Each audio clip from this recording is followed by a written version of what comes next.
Hey there, Danavan Hylton, Corporate Ambassador for Express Employment Professionals Office, downtown and Nashville North Office. We're here with Friends of Express, Luby Library and Community Center. Shout out to DeMarcus Dawes, a longtime Community Center Director here, has done an awesome job of allowing Express to come into Luby Center to not only engage with the young folks, but also to introduce local available jobs to the parents and guardians of the children that play here at the community center. So, as we're talking about ensuring you maintain your position and employment through Express Employment Professionals, one of the things that a associate or an individual has to be a master of is solving problems. So we're going to talk about 5 steps that are going to help you solve problems while you're on assignment. So the first thing you want to do is whenever you're approaching a problem is you want to identify the problem. You want to make sure and be aware that there is a problem.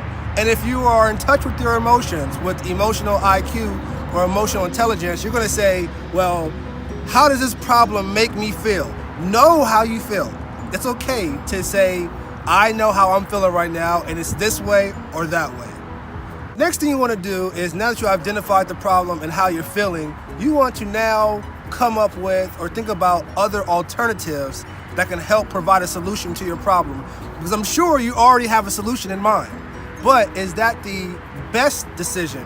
And so what you want to do is think about what other options do I have to handle this that's going to minimize my risk while being integral and morally and ethical as possible. And as you are evaluating those alternatives, you want to make sure, again, that you are evaluating the benefits and the risk of each decision or option or alternative that you have so that you can make the most educated decision.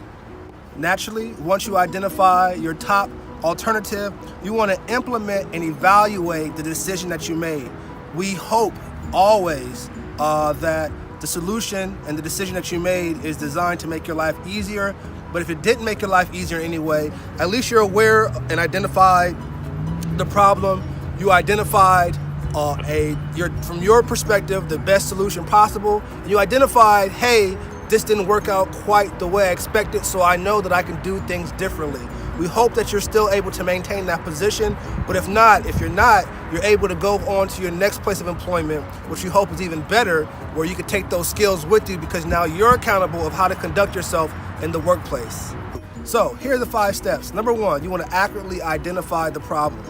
Number 2, you want to think of alternatives that will help make the solution to your problem easier and become identified.